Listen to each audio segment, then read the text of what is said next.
Thank you for yielding.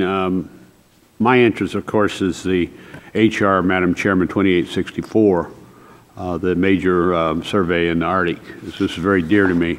And I do have questions for the captain from NOAA. How will NOAA address the Arctic hydrographic survey priorities, including more rapid shoreline updates and faster production updates in the charts of the Arctic?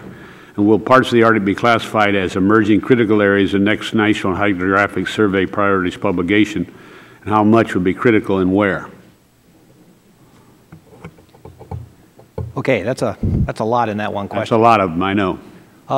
First off, as you're aware, we do publish annually an updated critical surveys area, which obviously you've looked into. We are tying that very closely with the draft Arctic strategy that we're putting out there.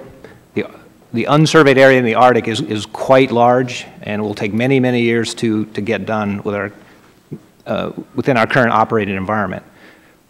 With that said, what we're trying to do is prioritize, work with our stakeholders, where exactly is the most critical need, identify that, and work toward that first. I can mention that the total Arctic EEZ is about 1 million square nautical miles. We have identified about 325,000 of those square nautical miles as navigationally significant, and we have prioritized 50,000 square nautical miles, generally in corridors where we do believe shipping traffic will be going. But that said, it will take many years to accomplish that. That's what concerns me, Captain, many years. You don't have many years. And along those lines, what kind of a mix are you going to have with your own group, or are you going to contract out? Well, I know there's some contractors have extensive hydrographic and marine survey experience in the Arctic. Are you looking for them, or you want to do in-house work? Well, we would certainly look at whenever we're going to move forward with a hydrographic operation, we look at the complete balance of what is the appropriate resource to be applied based on numerous considerations. Sometimes groups are already mobilized in the area. It's much more cost-effective to use a contractor in that case, or a NOAA vessel, an asset might be in an area, in which case we would divert them over. Considerable cost. Along those lines, are you asking to increase the budget at all for this mapping, this work? Well, the Arctic is included in our current document. What is your request? What is the total budget request? Yes, for this hydrographic work. We don't have a specific call out for Arctic work. We have approximately $100 million program that we're running to address all of the. But you're not addressing the Arctic individually. It's not called out specifically, no, sir. It should be, because this is where the action is going to be. Right now, we have countries that are disputing the United States, and we're on the back burner about where the borders are, where the navigational needs are requested. And I don't think you have, again, Captain, NOAA has been very neglectful in their mapping. I've been through this a long time, and it's sort of, oh, we got time, we'll take time, we'll take time, we'll take time. You're running out of time, and I want you to understand that. And if you should request money, if it's necessary, because you have other countries. I know China's been to see me, Russia's been to see me. They're actively involved up there. And we're talking about American territories. And if you don't do the mapping, if you don't get it done, you know, we're sucking our thumb. That sort of rhymes, doesn't it? Done and thumb. That's why I like that. Well, I just suggested, you know, in your next budget. And by the way, how much, my understanding, do you have any idea? I need the figures on the overhead that you're going to request, the monies of the total amount that's going to be used in I call overhead instead of actually on-ground surveying work. Are you referring to the specific line items? Yes. Like address survey backlog? Yep. The specific question is we hold approximately 20% of that money to cover in-house.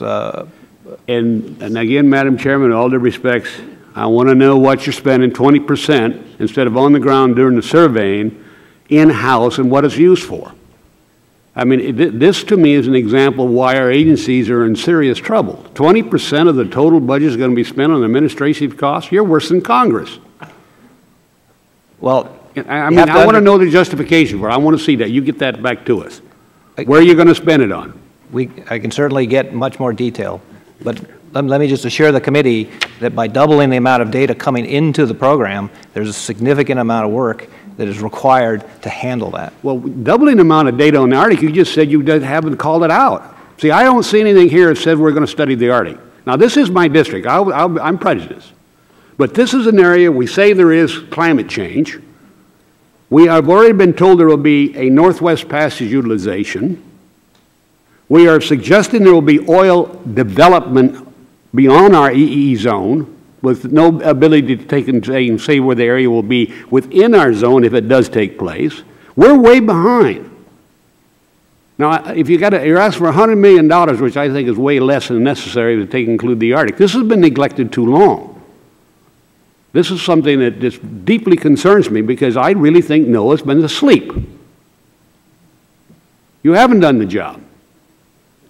And by the way, you just came on duty. You're not there that long. I know this has been going on for 38 years, as long as I've sat here. But it's time for us to recognize that this area is crucial to America. We are an Arctic nation because of Alaska. And there is a tremendous amount of activity with Iceland, Canada, Russia, all arguing about it, and I talk to the Coast Guard about this all the time. So you wake up, is what I'm saying. Or else I got one more question. Madam Chairman, I know I'm out of time. Just one more, if I got one here. One more, sir. All right, thank you. Mr. Meyer? Farrell, excuse me. Is that right? Okay. The Northwest Passage may become a viable alternative to the Panama Canal. However, bottom soundings for charts to the Arctic are oftentimes 10 miles apart. Is charting for navigation hazards significant for development as a safe passage route? Is there anywhere else in the world with such low standards? Ooh, not that I'm aware of, Congressman. It is a low standard, isn't it? Very low. That goes back to NOAA. 10 miles apart. Now, I'm an old Marine captain, the only person in the whole business. 10 miles apart, your shallowest point is where the highest peak is. You could have them 10 miles deep, and it's only 200 feet from the top. You've got a problem. We should have this survey. As transportation through our near shores increases, so will the need for security and emergency responses. From your perspective, is the Coast Guard comfortable with the current levels of mapping to routinely operate in these waters? I'm sorry, are they? In your perspective, is the Coast Guard comfortable with the current levels of mapping and routinely operated in these waters? Are they comfortable, you said? Yes.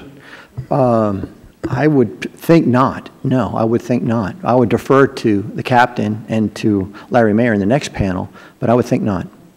Well, I can assure you, as one, as I said, as a Marine captain, they're not comfortable. And they're deeply concerned because as that transportation goes through that area, and it will be within our 200 miles, and it will be foreign ships. And they're deeply concerned about, the possibility of another crisis that we've had in the Gulf.